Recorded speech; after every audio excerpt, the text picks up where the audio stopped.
Bien-aimés, je vous souhaite la bienvenue à la table du Seigneur. Alors à la table du Seigneur aujourd'hui, je vais partager avec vous la première partie d'une réunion qu'on a eue en France, dans la région de Valenciennes. Et tout en passant, je salue le frère Vito, qui est le responsable de ce groupe qui se réunit chez lui, le frère Daniel, le frère Frédéric, le frère Nathan. Soyez bénis, peuple de France. Alors tout de suite, la vidéo. Que le Seigneur vous bénisse. Ok, mais on va prendre dans Matthieu. Matthieu chapitre 8. Matthieu 8.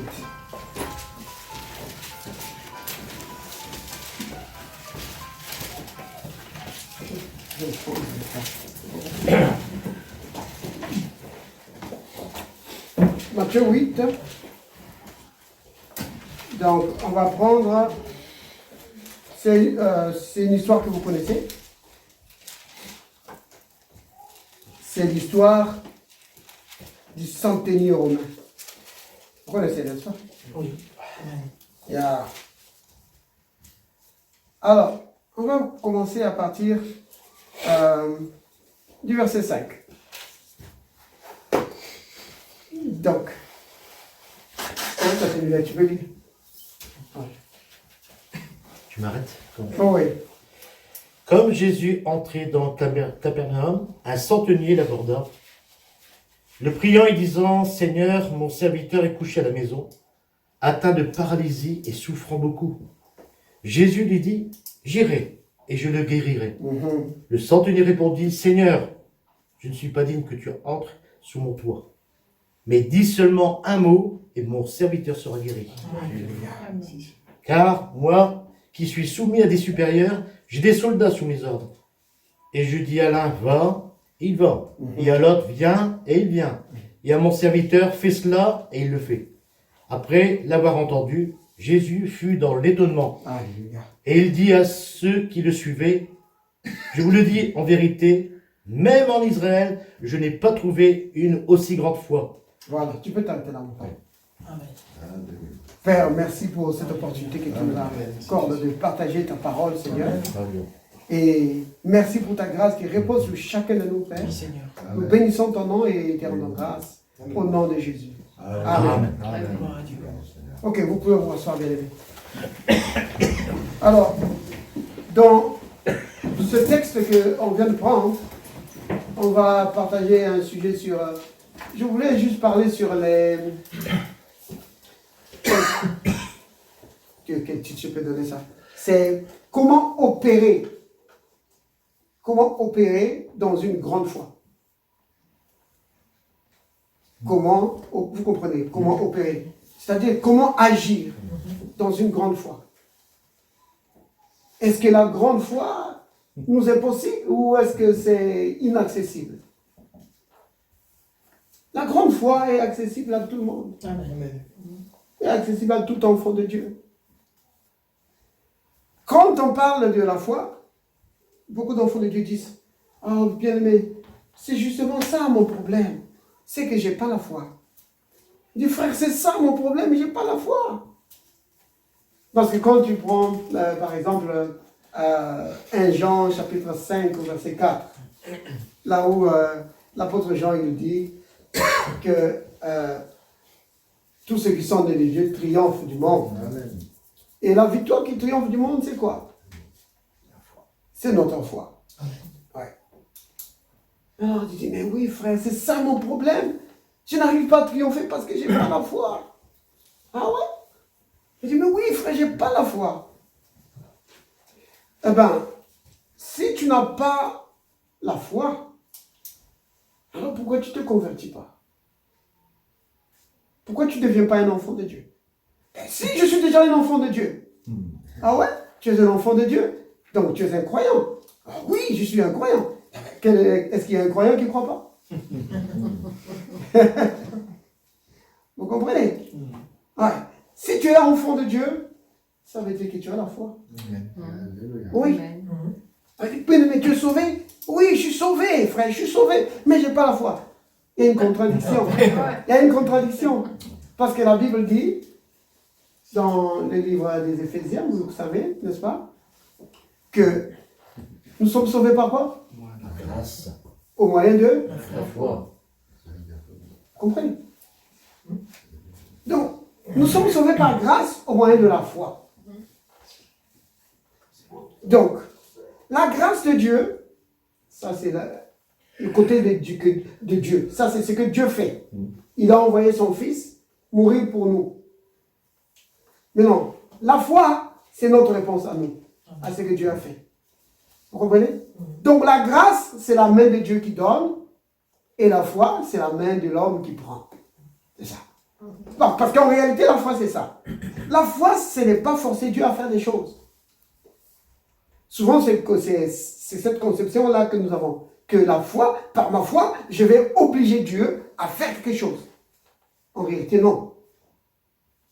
Ouais. En réalité, non. Bon, je ne sais pas pour vous, mais moi, c'est l'impression que j'avais avant. Que par ma foi, je peux obliger Dieu à faire quelque chose, à descendre du ciel et à faire des miracles, à faire des choses. Non. La foi ne fait pas ça. La foi reçoit. La foi prend. Pourquoi? Parce qu'en réalité, Dieu a déjà tout. Je vois le frère Sam se gratte la tête. En réalité, Dieu a déjà tout fait. Amen. Vous comprenez? Dieu a déjà Amen. tout fait. Amen.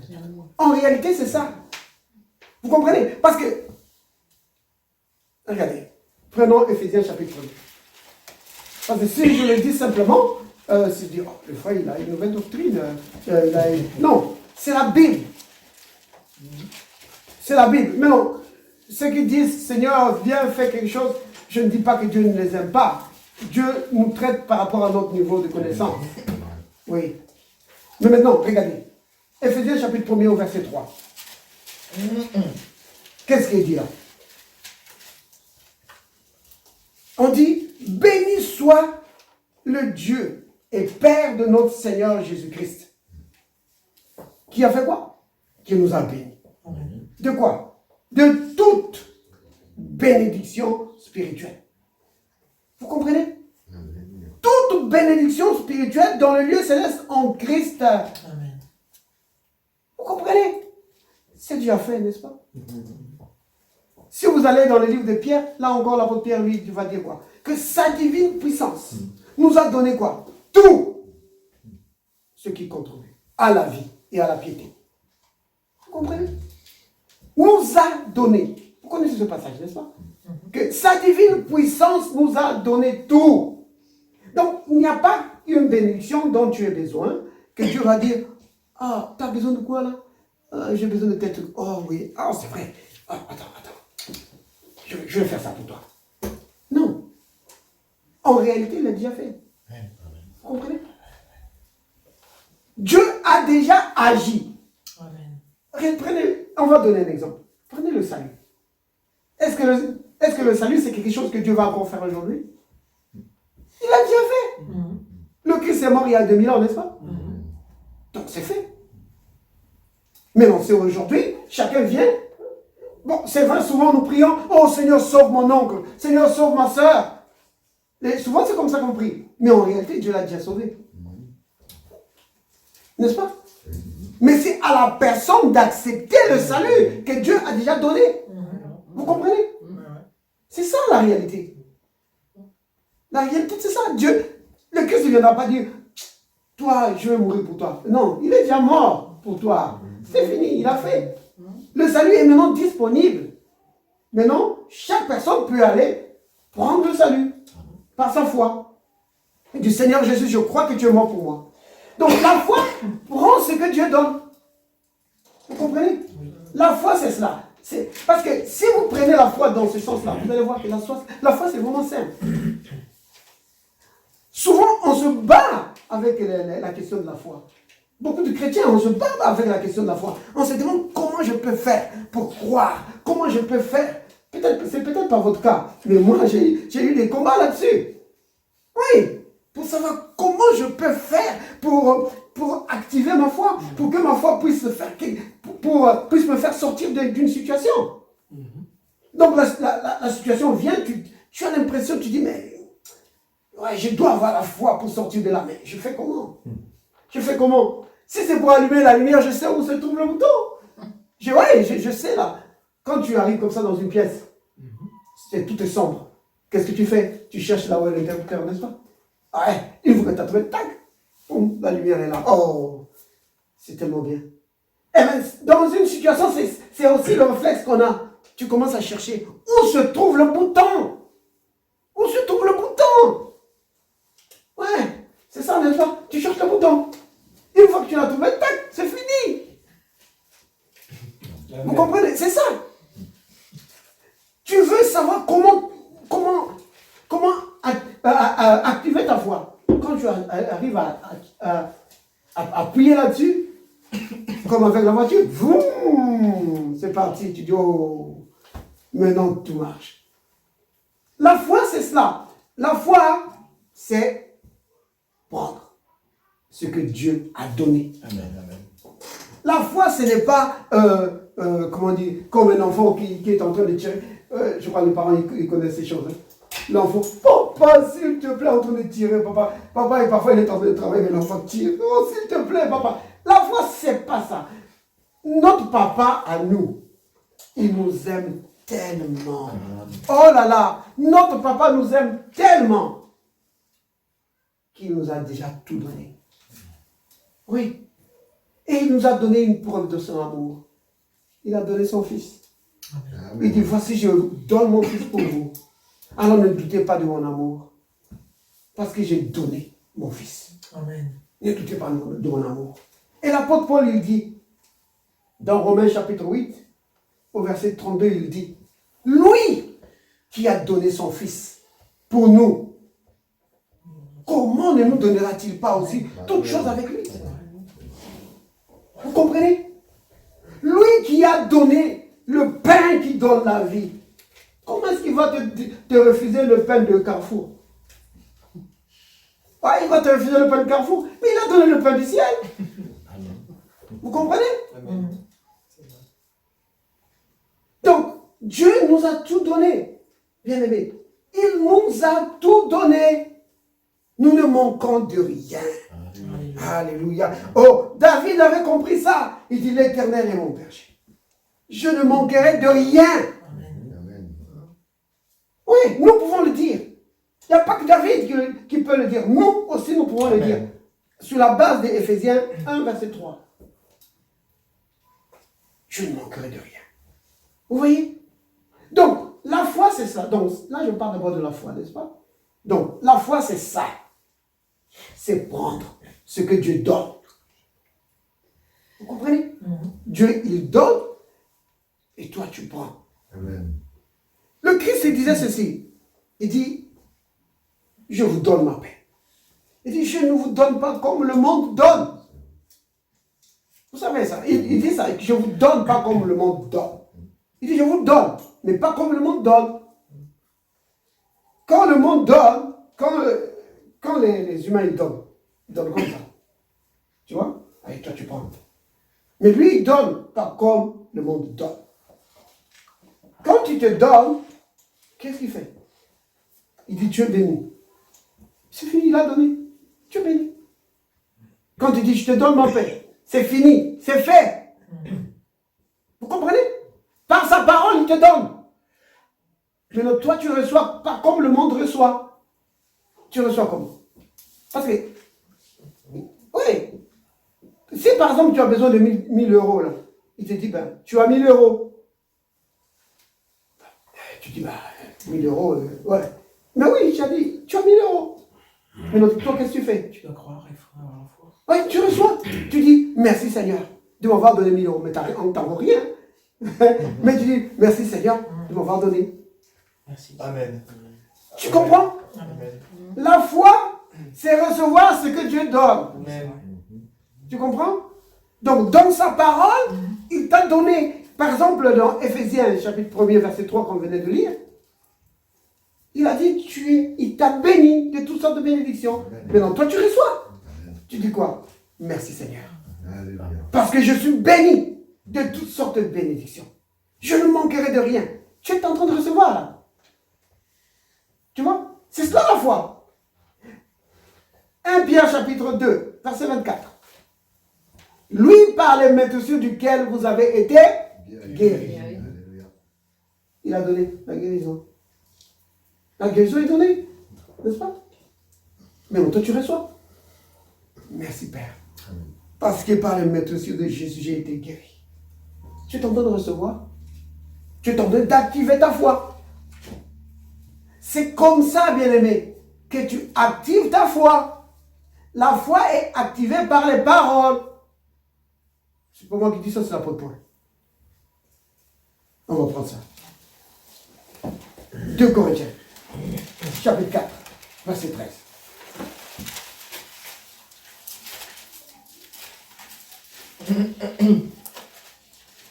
2 Corinthiens 4, verset 13. Donc, enfin, vite aussi, tu as le passage, tu peux lire. Et comme nous avons le même esprit de foi qui est exprimé dans cette parole de l'Écriture, j'ai cru, c'est pourquoi j'ai parlé. Nous aussi, nous croyons, et c'est pour cela que nous parlons, sachant que celui qui a ressuscité le Seigneur Jésus nous ressuscitera aussi avec Jésus, et nous fera paraître avec vous en sa présence, car tout cela arrive... Tu peux t'arrêter, frère. Merci. Vous l'avez vu? J'ai cru, c'est pourquoi j'ai parlé. La foi doit être vocalisée. Le royaume de Dieu, c'est un royaume de parole. Vous comprenez? Oui. Si vous prenez Genèse chapitre 1er, qu'est-ce qu'on dit au verset 1? On dit, au commencement, Dieu créa les cieux et la terre, n'est-ce pas? Comment il a fait pour créer? Il a parlé. Il a parlé. Que la lumière soit. Et la lumière fut. N'est-ce pas? Il parlait. Vous comprenez? Comment Jésus a ressuscité Lazare? Il a parlé.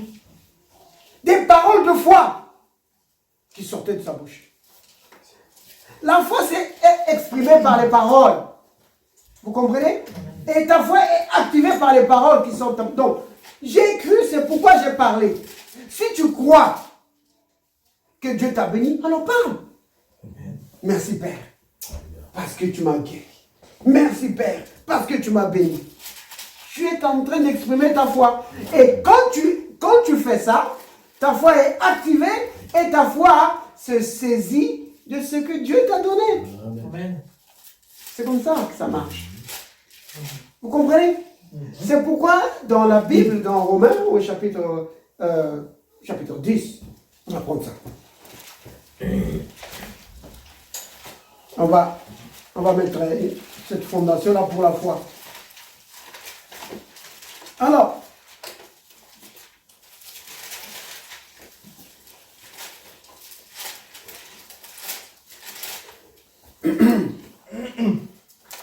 Romains 10, à partir du verset 6. Mais voici comment parle la justice qui vient de la foi. Ne dis pas en ton cœur, qui montera au ciel, c'est en faire descendre Christ. Ou qui descendra dans l'abîme, c'est en faire remonter Christ d'entre les morts.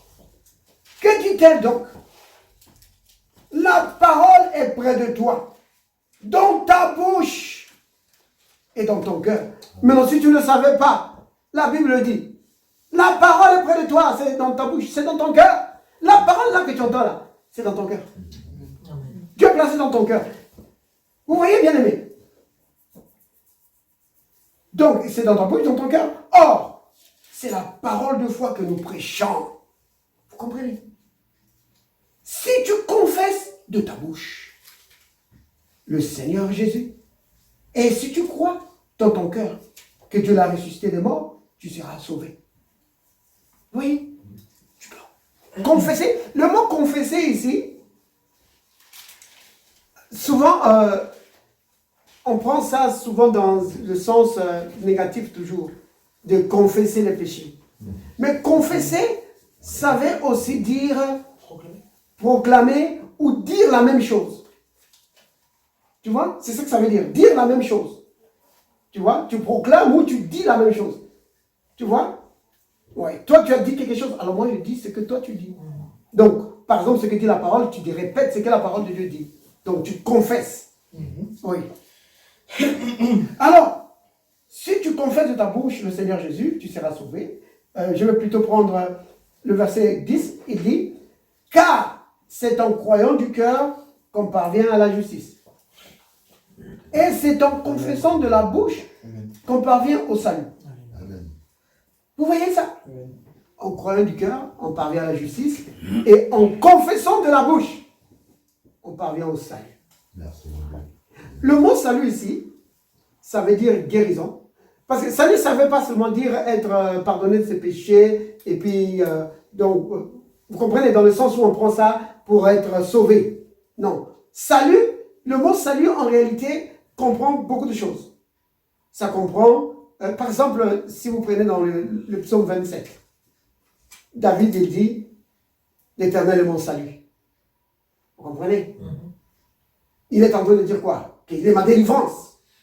Donc, le salut veut dire délivrance, ça veut dire guérison.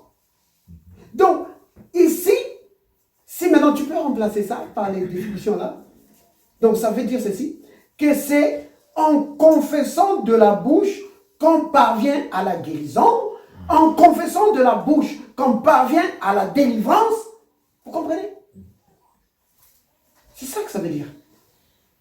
Que si tu veux voir la délivrance de Dieu dans ta vie, si tu veux voir la délivrance de Dieu dans tes finances ou dans ta santé, commence à confesser de ta bouche la guérison que Dieu t'a donnée. Dis merci Père, parce que Christ est mort pour moi. Oui, par ce même tissu, j'ai été guéri.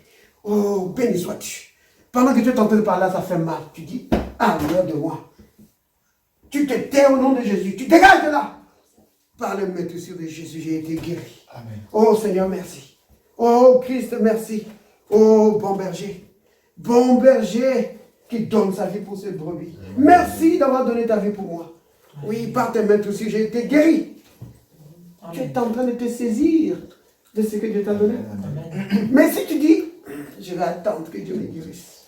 Quand tu vas me guérir, je vais le dire. Oh, mais la foi ne marche pas comme ça. C'est pas comme ça que la foi marche. Vous comprenez? Et après on dit, oh non, mais moi, ma foi, frère, ça ne marche pas. Mais c'est normal. Parce que tu mets la charrue avant le bœuf. Oui, la foi ne marche pas comme ça. Et Jésus nous a donné le secret. Dans Marc 11, au verset 24. Il dit ceci. Il dit, tout ce que vous demandez en priant, attendez que vous les receviez. Non, il dit, croyez que vous l'avez reçu. Et vous le verrez s'accomplir. Donc, Jésus dit ceci, que quand tu pries, n'attends pas que Dieu te donne ça. Après, tu dis, oh, Dieu m'a donné ceci. Non. Crois que Dieu te l'a déjà donné. Amen. Quand tu as prié là, donc par exemple, maintenant là, il est quoi? Midi moins 10, c'est ça? Donc, à midi moins 10, j'ai prié et j'ai reçu. Amen. J'ai dit Seigneur. Donc, si tu crois que, pendant que tu pries, si tu crois que Dieu te l'a donné, qu'est-ce que tu fais? Alors, tu ne vas pas terminer ta prière sans remercier le Seigneur. Tu vas dire merci Seigneur, parce que tu m'as donné ce que je t'ai demandé. Béni sois-tu mon Seigneur. Tu vois? C'est ça. C'est comme ça que la foi est activée. La foi est activée comme ça. Vous comprenez? Donc, Jésus, parce que l'erreur que souvent les chrétiens, nous faisons souvent, c'est quoi? C'est que quand tu pries par exemple, je ne sais pas moi, pour du travail, tu dis, maintenant je vais attendre que le Seigneur me donne du travail. Je priais, on est en train de prier, maintenant, le Seigneur va agir, le Seigneur va nous donner. Non! Là, tu as tout faux là. Tu dois croire qu'il a déjà donné. Oui. Mais frère, moi je ne veux pas croire quelque chose que je n'ai pas là. Mais c'est ça la foi justement. La foi croit, la Bible dit ça comme ceci, que la foi appelle les choses qui ne sont pas comme si elles étaient déjà. Vous comprenez? Les choses qui ne sont pas encore là, que toi tu ne vois pas encore, mais la foi croit que c'est déjà là. Parce que la foi croit dans la bonté du Seigneur. La foi croit que Dieu nous aime tellement. Vous comprenez? Donc, si tu as besoin d'une bénédiction et que tu ne vois pas ta bénédiction se manifester, ne pense pas que Dieu est en train de tarder de te donner ça. Non. Pourquoi il va le faire? Pourquoi il va le faire? Jésus nous a tellement encouragés. Oh là là, mais non. Jésus nous a tellement encouragés de croire dans l'amour du Père. Il a donné beaucoup d'exemples. C'est parce que ce n'est pas le sujet, c'est pourquoi je ne voulais pas entrer dedans. Mais juste pour donner un peu. Jésus dit par exemple que vous, les humains, méchants comme vous êtes, vous savez donner de bonnes choses à vos enfants. Pourquoi vous allez penser que Dieu va te donner une mauvaise chose? Que non, si tu... Il dit, vous, quand ton enfant te demande du pain, tu ne vas pas lui donner une pierre. Tu dis, mais Jésus dit, mais pourquoi vous pensez que Dieu ne va pas vous donner ce que vous demandez? Vous voyez, un autre exemple, il donne un autre exemple, c'est le juge unique, avec la femme qui venait l'embêter tout le temps. Après, le juge unique, fatigué, usé par cette dame, il dit, ah, allez, je lui donne ce qu'elle... Oui, malgré qu'il soit méchant, cet homme, mais par l'insistance de cette dame, il a fini par donner. Vous voyez? Maintenant, beaucoup de gens pensent, maintenant, cette parabole-là, beaucoup de gens pensent maintenant qu'il faut user Dieu. Je dois user Dieu pour qu'il me donne. Tu n'as pas besoin de le faire. Jésus ne dit pas que tu dois user Dieu pour avoir. Il est en train de dire ceci, que même l'homme méchant, quand on insiste, on finit par avoir. Mais Jésus dit qu'avec Dieu, tu n'as pas besoin de le faire. Amen. Il dit, qu'est-ce que Jésus dit? Il t'exaucera promptement. C'est ce qu'il dit. Si vous avez, c'est dans Luc chapitre 18. Oui. Parce que là, cette parabole a donné une mauvaise impression. Souvent, beaucoup de chrétiens disent que, vous voyez, on doit insister. Ah, Dieu va donner. Tu n'as pas besoin. Tu n'as pas besoin. Jésus est en train de montrer que pour le juge unique, tu dois insister, mais il donne quand même. Mais Dieu, il n'est pas unique. Amen. Dieu, il n'est pas méchant. Amen. Donc, tu n'as pas besoin d'insister. Jésus dit qu'il te fera promptement justice. Amen. Promptement, ça veut dire quoi? Rapidement. C'est ce qu'il dit. Tu n'as pas besoin de penser que tu as besoin de l'user. Et puis après, finalement, quand tu pries là, il dit, prie encore. Il dit, attends, prie encore. Tu as fait une semaine que tu pries. Prie encore. Non, tu n'as pas besoin. Oh, il est rempli de grâce et de bonté. L'amour de Dieu. Bien aimé. Amen. Le Père nous aime tellement. Le Père nous aime tellement. Oh, l'amour de Dieu. La grâce de Dieu. La bonté de Dieu, bien aimé. Si nous pouvons comprendre quelle est la bonté de Dieu, l'amour de Dieu envers nous, bien aimé, notre foi va être tellement boostée. Tellement boostée. Mais non, vous avez compris, bien aimé, que la foi, tu ne sais pas de pousser Dieu à faire quelque chose. Non, Dieu a déjà tout fait. Toi, tu reçois. La foi reçoit ce que Dieu a donné. Parce que Dieu connaît tout à l'avance. Vous comprenez? Il connaît tout à l'avance. Puisqu'il connaît tout à l'avance, alors il a déjà prévu des solutions à l'avance. Oui. Dieu ne commence pas à faire... Regardez, avec le corona. Vous pensez que si le gouvernement de M. Macron, quand il a pris le pouvoir, là, la première année où il a pris le pouvoir, s'il savait qu'en 2020, il y aura le corona, vous pensez qu'ils allaient traiter? Non. Ils allaient préparer des solutions à l'avance. Ah oui. Ils ont dit, attention, on nous a averti que c'est comme avec la météo. On vous le dit, non? Que attention, dans le nord, lundi, il va y avoir une tempête. Qu'est-ce que le gouvernement fait? Ils vont faire des alertes météo, des trucs comme ça qu'ils font. Ils se préparent à l'avance. Vous comprenez? Ils disent pas, oh, bah attends, c'est la météo, ça on va attendre. Si vraiment cela, alors on va se préparer, parce que ce serait trop tard. Donc, ils se préparent à l'avance. Vous comprenez? Et vous pensez que Dieu, c'est pas pour rien qu'il est Dieu, hein? Amen. Ah, c'est pas pour rien qu'il est Dieu. Hein? Il connaît tout à l'avance. Maintenant, regardez quelqu'un comme ça, qui a la puissance de tout faire, et qui est rempli qui a un cœur rempli d'amour. Rempli d'amour, pas seulement pour le monde, mais pour toi.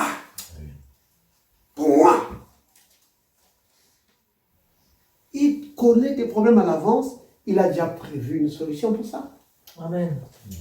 Vous comprenez? Il y a une solution. Vous comprenez? Donc la foi va prendre ce que Dieu a déjà pourvu. Donc si tu as besoin de travail, tu dis, Père, je sais que tu savais déjà à l'avance que j'aurais besoin du travail. Et tu as pourvu d'un travail pour moi. Père, conduis-moi vers la porte qui va s'ouvrir devant moi. Parce qu'il y a une porte qui va s'ouvrir devant toi, que Dieu a pourvu à cause de son amour pour toi. Comprenez? C'est ça la foi. Quand tu comprends la foi comme ça, tu vas voir que c'est vraiment simple. La foi, c'est vraiment simple. Tu n'as pas besoin de faire. C'est pas à toi de faire des choses à Dieu. Non, Dieu a déjà fait des choses pour toi. Et toi, tu dois les recevoir.